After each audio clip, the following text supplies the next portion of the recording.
आज हम लोग पढ़ेंगे विटामिन के बारे में, ठीक है। आइए हम लोग जानते हैं विटामिन है क्या। देखिए विटामिन से हमें ऊर्जा की प्राप्ति नहीं होती है, सबसे पहले आप समझ लीजिए। ऐसा नहीं है कि विटामिन आप खाएं तो आपके शरीर में ऊर्जा मिली जिससे आप वर्क कर सकते हैं, ऐसा नहीं है। विटामिन से आप रोगों से लड़ने के लिए आपके शरीर में प्रतिरोधक क्षमता पैदा होगी जिससे आप रोगों से लड़ सकते हैं, ठीक है। अब आप देख लीजिए कि विटामिन का खोज किसने किया। प्रश्न हमेशा आपसे पूछता है कि विटामिन का खोज किसने किया, तो विटामिन का खोज सी फंक ने किया। किसने किया? सी फंक ने किया। कब किया? 1911 ईस्वी में। ये भी बात को ध्यान रखेंगे। देखिए एक बात और लिखा गया है कि 1881 ईस्वी में एलन लुनिन ने विटामिन के बारे में जानकारी दी, लेकिन उन्होंने विस्तार रूप से विटामिन पर चर्चा नहीं किया, जिसलिए विटामिन के खोज का जो श्रेय है वो किसे जाता है? सी फंक को जाता है।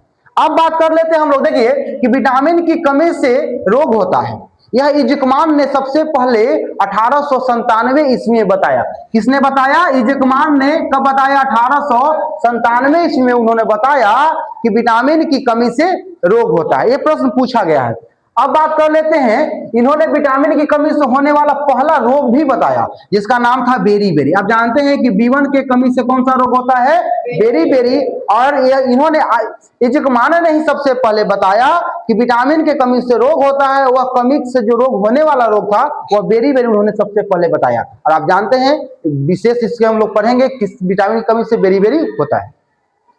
देखिए 1912 में विटामिन थ्योरी को हॉपकिंस एवं फंक ने दिया। ये भी प्रश्न आपसे बार बार पूछ लिया जाता है कि विटामिन थ्योरी को किसने दिया, तो किसने दिया है विटामिन थ्योरी को? किसने दिया है? हॉपकिंस एवं फंक ने विटामिन थ्योरी दिया है। ये भी बात को आप ध्यान रखेंगे। विटामिन थ्योरी कब आया है? 1912 में, ठीक है। अब बात कर लेते हैं कि हमारे शरीर को 13 प्रकार की लगभग विटामिन की आवश्यकता होती है। हमारे शरीर में कितने प्रकार के विटामिन की लगभग आवश्यकता होती है? 13 प्रकार के विटामिन की आवश्यकता होती है हमारे शरीर में। जानते हो वो कौन कौन से विटामिन है? देखिए ये विटामिन है ए, बी और बी कॉम्प्लेक्स, ठीक है। बी कॉम्प्लेक्स को हम लोग अगले वीडियो में पढ़ेंगे, ठीक है। अगले क्लास में हम लोग करेंगे विटामिन बी कॉम्प्लेक्स के बारे में। उसके बाद विटामिन सी, डी, ई और विटामिन के। देखिए ये जो विटामिन हैं हम एक एक करके पढ़ेंगे। विटामिन ए के बारे में, विटामिन बी के बारे में, विटामिन ए की कमी से कौन से रोग होते हैं, विटामिन ए का रासायनिक नाम है क्या, है ना, विटामिन ए के किसने खोजा, है ना। अगर आपको विटामिन की कमी से यह रोग होने वाला जो रोग है उससे दूर कैसे, उस रोग को कैसे दूर किया जा सकता है, ये सब हम लोग पढ़ेंगे एक एक करके। उसके बाद पढ़ लेते हैं विटामिन। देखिए घुलनशीलता के आधार पर विटामिन को दो भागों में बांटा गया है। विटामिन घुलनशील होते हैं, है ना। इसके आधार पर विटामिन को कितने भाग में बांटा गया जी? दो भागों में बांटा गया। आइए देख लेते हैं। जल में घुलनशील विटामिन, ठीक है, वाटर सोल्यूबल जो है वह बी और सी है। विटामिन बी और सी जो है वह किस में घुलनशील है बेटा? जल में घुलनशील है। याद रखेंगे। देखो वाटर पर वाटर है ना, वाटर। देखो वाटर में क्या होता है? W, है ना, W और BC, है ना। वाटर में कौन घुलनशील है? BC, ठीक है। वाटर में कौन घुलनशील है? BC। और आप जानते हैं कि WBC आपके शरीर में रक्त होता है ना। WBC पढ़े हैं? नहीं पढ़े तो अगली बार पढ़ा देंगे। तो यहां से याद रखते हैं WBC से क्या रख सकते हैं? तो W से वाटर, है ना, यानी जल में घुलनशील कौन सा विटामिन है? बी और सी। आपको पता होना चाहिए कि विटामिन बी और सी आपको प्रतिदिन लेने की आवश्यकता है। विटामिन बी और सी आपको प्रतिदिन लेने की आवश्यकता है क्योंकि यह जल में घुलनशील है। और जल में घुलनशील होने के कारण आपके मूत्र के द्वारा, है ना, आपके शरीर से यह विटामिन पर डे क्या होता है? रिलीज करता है, निकलता है।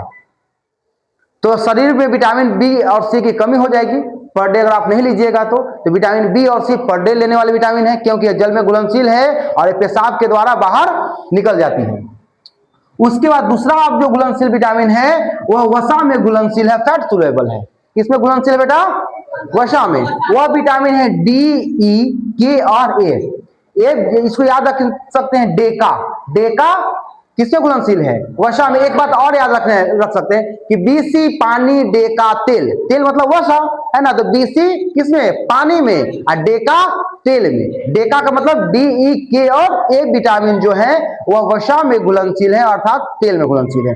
देखिए यह विटामिन जो है लगभग कई दिनों तक आपके शरीर में स्टोर हो सकता है, या कह सकते हैं कि महीनों तक आपके शरीर में स्टोर हो सकता है क्योंकि यह वसीय ऊतकों यानी कि फैट टिश्यू में संचित हो जाते हैं, और आपके फैट जो टिश्यू में संचित हो जाते हैं, जिसके कारण ये लंबे समय तक आपके शरीर में रह सकते हैं। अगर आप पर डे इसको न भी ले सकते हैं तो आज हमने लिया तो कई दिनों तक ये क्या हो सकते हैं, संचित आपके बॉडी में रह सकते हैं। लेकिन विटामिन बी और सी को आपको पर डे लेने की आवश्यकता है, क्योंकि आपके शरीर से क्या हो रही है, वो पर डे निकल रही है। एक बात और ध्यान रखेंगे, विटामिन सी जो होता है ना, खाना पकाइएगा और उस मान लेते कोई सब्जी में विटामिन सी है ना, जैसे ही खाना आप सब्जी बना रहे हैं यानी पका रहे हैं, तो पकने के दौरान विटामिन सी क्या जाती है, नष्ट हो जाती है। तो हम लोग कह सकते हैं कि गर्मी के कारण क्या होता है, विटामिन सी नष्ट हो जाती है।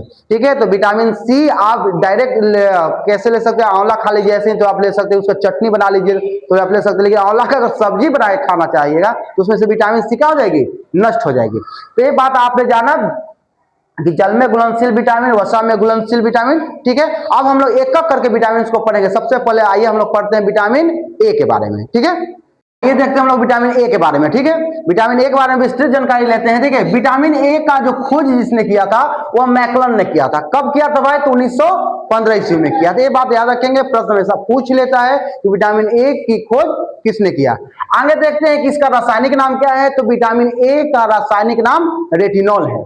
ठीक है, उसके बाद इससे आपके शरीर में अगर विटामिन ए की कमी हो जाएगी तो कौन से रोग हो जाएगा आपके शरीर में, तो वह कौन सा रोग होगा, रतौंधी। विटामिन ए की कमी से होने वाला रोग कौन सा बेटा, रतौंधी है। और इसका स्रोत क्या है, कौन से चीज को आप खाइएगा, है ना, कौन से सप्तांश आप लीजिएगा कि आपके शरीर में विटामिन ए की कमी नहीं होगी। तो आप क्या खाइए, गाजर खाइए, गाजर का मौसम भी अभी है ना, गाजर खाइए। मछली का यकृत जो तेल होता है ना, उसमें भी विटामिन ए पाया जाता है। दूध में कई सभी विटामिन पाए जाते हैं। हरी पत्तेदार सब्जियां आप खाइए। उसके बाद पपीता खाइए, पपीता, पका हुआ पपीता में तो सभी विटामिन पाए जाते हैं। और पका हुआ आम में विटामिन ए आपको मिल जाएगी। तो देखिए यहां से प्रश्न उठा लेता है, तो आप इसको सबसे पहले समझ गए होंगे, तो एक बार नोट डाउन कर लीजिए। ठीक है, हम लोग देखते हैं विटामिन बी1 को। ठीक है, क्या देखेंगे, विटामिन बी1 को। देखिए जो इसका रासायनिक नाम है वह थायमिन है। विटामिन बी1 का रासायनिक नाम क्या है बेटा, थायमिन है। प्रश्न पूछे जाते हैं यहां से भी कि विटामिन बी1 का रासायनिक नाम क्या है। याद रखेंगे, इससे जो रोग होता है यानी आपके शरीर में विटामिन बी1 की कमी होगी तो बेरी नामक रोग होगी। और इससे पहले मैंने आपको बताया है कि इजकमान ने बेरी रोग की खोज किए थे। ठीक है, आप देख लेते हैं इसके लक्षण क्या है। अगर आपको बेरी रोग हो गया है तो इसका लक्षण क्या है, आपको कैसे मालूम चलेगा, है ना। तो आपका हाथ पैर में जलन हो जाएगी, सूजन हो जाएगी, या सांस लेने में अगर आपको परेशानी हो रही है तो बेरी रोग के आप शिकार हो गए हैं। अब जाइए और डॉक्टर से क्या करिए, इलाज करवाइए। इसका स्रोत क्या है, क्या हम खाएंगे कि मुझे बी1 की कमी शरीर में नहीं होगी। अनाज खाइए, अनाज में आप समझ रहे हैं, है ना, गेहूं है, चावल है। चावल से एक बात और याद आ गया कि चावल को बार बार धोने से, बार बार पानी में धोने से बी1 क्या हो जाता है, नष्ट हो जाता है। चावल को बार बार क्या करिएगा, धोइएगा तो बी1 नष्ट हो जाएगा। इसलिए चावल को बार बार ज्यादा न धोएं, 2 से 3 पानी में ही धोएं। उसके बाद रोटी आप खाइए, विटामिन बी1 मिल जाएगा। मेवे खाइए, मेवा तो समझते ही होंगे, खोआ मलाई, है ना। दूध से बने कोई पदार्थ आप लीजिएगा तो बेरी रोग के शिकार होने से आप बच जाइएगा, क्योंकि ये सब पदार्थ आप खाइएगा तो आपके शरीर में बी1 की कमी नहीं होगी। ये था बेरी रोग से होने वाले। विटामिन सी को देख लेते हैं। इसके जो खोजकर्ता है अल्बर्ट सर्जेंट ग्योर्गी हैं। याद रखेंगे, प्रश्न पूछा जाता है कि विटामिन सी का खोज किसने किया। ठीक है, उसके बाद इसका जो रासायनिक नाम है एस्कॉर्बिक एसिड है। विटामिन सी का रासायनिक नाम क्या है बेटा, एस्कॉर्बिक एसिड है। ये भी ध्यान रखेंगे बात को। उसका बाद इससे जो रोग होता है, विटामिन सी की कमी अगर आपके शरीर में हो जाएगी तो कौन सा रोग होगा, अस्कर्वी। और अस्कर्वी की जो पहचान है, जो लक्षण है, मसूड़ों से खून निकलना। आपके हमेशा आपके देखते होंगे कि आप जब ब्रश करते होंगे तो आपके मसूड़ा से क्या निकल रही है, खून निकल रही है। तो आप विटामिन सी का उपयोग करिए। ठीक है, घाव जल्दी नहीं भरना, यानी जब आपको जख्म हो जाती है तो जल्दी वो नहीं खत्म हो जाती है, यानी नहीं जल्दी सूख जाती है ना, तब विटामिन सी की आपके शरीर में कमी है। ठीक है, अब देखिए इसका स्रोत क्या है, क्या आप खाइएगा, है ना, कि विटामिन सी आपके शरीर में भरपूर मात्रा में पाया जाएगा। देखिए आंवला खाइए, नींबू लीजिए, ठीक है, उसका संतरा आप खाइए, मिर्च खाइए। इंटरेस्टिंग बात बता रहे हैं, मिर्च से जानते हो प्रश्न पूछा गया एक बार एग्जाम में कि मिर्च में कौन सा विटामिन पाया जाता है। बहुत से बच्चे गलत करके आ गए, लेकिन याद रखेंगे मिर्च में कौन सी विटामिन पाई जाती है, विटामिन सी पाई जाती है। पपीता में विटामिन सी मिल जाएगा आपको। मौसमी खाइए, जो जूस पीते हैं ना मौसमी का, वो खाइए या पीजिए तो आपको विटामिन सी मिल जाएगा। अमरूद खाइए तो विटामिन सी मिल जाएगा। अब आइए विटामिन सी से कुछ महत्वपूर्ण बात को जानिए। देखिए विटामिन सी दूध में नहीं पाई जाती है, विटामिन सी दूध में नहीं पाई जाती है, लेकिन एक बात ध्यान रखेंगे, उटनी के दूध में, किसके दूध में बेटा, उटनी के दूध में विटामिन सी पाई जाती है। एक पॉइंट नोट डाउन कर लेंगे कि दूध में विटामिन सी नहीं पाई जाती है, पर उटनी के दूध में विटामिन सी पाई जाती है। पके हुए भोजन में विटामिन सी नहीं पाई जाती है। जो आप पका हुआ भोजन आप खाते हैं उसमें विटामिन सी नहीं पाई जाती है। और एक बात और याद आप रख लेंगे कि विटामिन सी हमारे शरीर में स्टोर नहीं होता है, वो संचित नहीं होता है, यूरिन के द्वारा क्या हो जाती है, पर डे बाहर निकल रही है। इसलिए विटामिन सी को क्या करना चाहिए, पर डे लेना चाहिए। ठीक है, तो ये था विटामिन सी। ठीक है, अब हम लोग पढ़ लेते हैं विटामिन डी के बारे में। देखिए हम लोग विटामिन डी को देख लेते हैं। ठीक है, सबसे पहले समझते हैं विटामिन डी की खोज किसने किया। देखिए ई मैकलम ने विटामिन डी की खोज किया है। किसने किया है विटामिन डी की खोज, ई मैकलम ने किया। याद रखेंगे, प्रश्न पूछा जाता है यहाँ से। विटामिन डी का रासायनिक नाम भी याद रख लीजिए, कैल्सीफेरॉल होता है। विटामिन डी का रासायनिक नाम क्या होता है, कैल्सीफेरॉल होता है। उसके बाद देख लीजिए, विटामिन डी की कमी अगर आपके शरीर में होगा तो कौन से रोग होंगे, तो रिकेट्स नामक बीमारी होता है। यह ज्यादातर छोटे बच्चों में पाए जाने वाला बीमारी है, रिकेट्स। ठीक है, इसमें होता क्या है कि अस्थियों का मुलायम होकर मुड़ जाना। देखिए पैर हाथ देखते होंगे कि टेढ़ा हो जाना, है ना, तो विटामिन डी की कमी से ही हो जाती है। और ध्यान रखेंगे इसके स्रोत क्या हैं, विटामिन डी के सबसे अच्छा स्रोत है सूर्य का प्रकाश। ये नहीं कि भर दिन सूर्य के प्रकाश में रहिएगा तो आपको विटामिन डी मिल जाएगा, ऐसा नहीं है। सुबह सुबह जब सूर्य की किरण आती है ना, उस समय आप अगर धूप में खड़े रहेंगे, बैठे रहेंगे, ठीक है, तो क्या होगा, विटामिन डी आपको प्रचुर मात्रा में मिल सकता है। उसके बाद दूध खाइए, दूध में विटामिन डी पाई जाएगी। घी में, मक्खन में, अंडा में, मछली में इत्यादि में विटामिन डी पाई जाती है। एक बात ध्यान रखेंगे, आप सुबह सुबह क्या करिए कि एक हाफ पैंट पहन लीजिए, है ना, और पैर हाथ में क्या कर लीजिए, तेल वगैरह लगा के खड़े हो जाइए। ऐसे आप पर डे करिए, जिससे आपका सूर्य की रोशनी आपके शरीर में जाएगी, है ना, और विटामिन डी बनेगा। और आप लोग की आजकल के जो जनरेशन ज्यादातर विटामिन डी की आवश्यकता है। देखिए आप कुछ दिन पहले मुझे विटामिन डी की गोली खाना पड़ा, क्योंकि मेरे पैर हाथ में दर्द बनने लगा। ठीक है, तो हम विटामिन डी की गोली ले रहे थे। एक सप्ताह में मुझे सप्ताह में एक बार दवा खाना होता था। ठीक है, तो आप लोग सुबह सुबह थोड़ा सा व्यायाम वगैरह भी किया कीजिए। तो ये था विटामिन डी। आइए हम लोग देखते हैं विटामिन ई को। हम लोग विटामिन ई अब देख लेते हैं। कौन सा विटामिन, विटामिन ई। देखिए इसका जो खोजकर्ता है विवांश और विशप है। कौन है, इवांश और विशप है इसके खोजकर्ता। और विटामिन ई की खोज 1922 ईस्वी में किया गया। अब बात कर लेते हैं इसका रासायनिक नाम क्या है, तो टोकोफेरॉल इसका रासायनिक नाम है। विटामिन ई का रासायनिक नाम क्या है, टोकोफेरॉल है। खास करके रासायनिक नाम और रोग से संबंधित प्रश्न यहां से पूछे जाते हैं। उसके बाद रोग जो होता है, अगर आपके शरीर में विटामिन ई की कमी होगी तो प्रजनन क्षमता में कमी होगी। ठीक है, प्रजनन क्षमता में कमी हो जाएगी जो विटामिन ई की कमी होगी। स्रोत क्या है, तो विटामिन ई के जो स्रोत हैं तो वह मटर है, चना है, मांस है और गेहूं। खास करके अंकुलित जो गेहूं होता है, अंकुलित समझ रहे ना, जो नहीं पीसा हुआ नहीं, अंकुरित करने का मतलब कि हाँ जमा हुआ, है ना, हल्का हल्का निकला हुआ हो। ठीक है, तो ये अंकुरित जो गेहूं होगा उसमें विटामिन ई की मात्रा पाई जाती है। अब ध्यान रखेंगे विटामिन ई को ब्यूटी विटामिन भी कहा जाता है।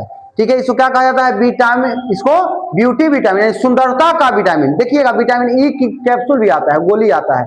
ठीक है ना, तो कभी आप सैलून में जाते होंगे, खास करके महिलाएं जो होती है ना, तो उसको क्या करती है, विटामिन ई को चेहरे पे लगाती है, क्योंकि चेहरा को साफ करने के लिए। ठीक है, और निखार के लिए।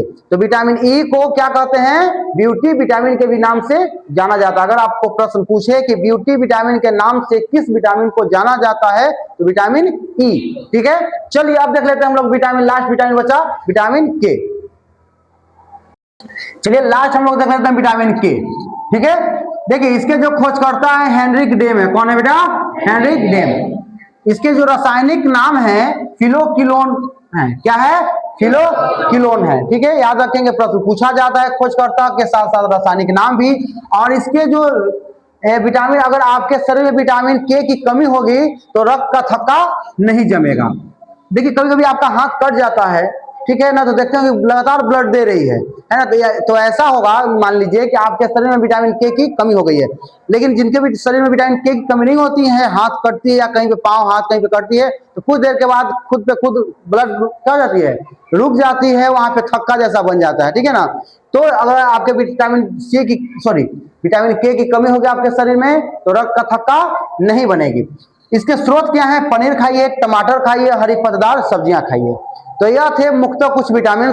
अब हमारा बच गया है विटामिन बी कॉम्प्लेक्स। क्या बच गया है, बी कॉम्प्लेक्स। तो नेक्स्ट क्लास में हम लोग पढ़ेंगे विटामिन बी कॉम्प्लेक्स के बारे में, जैसे विटामिन बी1 के बारे में, बी2 के बारे में, ठीक है ना। एक एक करके हम लोग विटामिन बी कॉम्प्लेक्स पढ़ेंगे। यह अगर क्लास आपको अच्छा लगा हो, है ना, तो इसको याद करके आए, पढ़ के आए, हमेशा ये काम आने वाला है।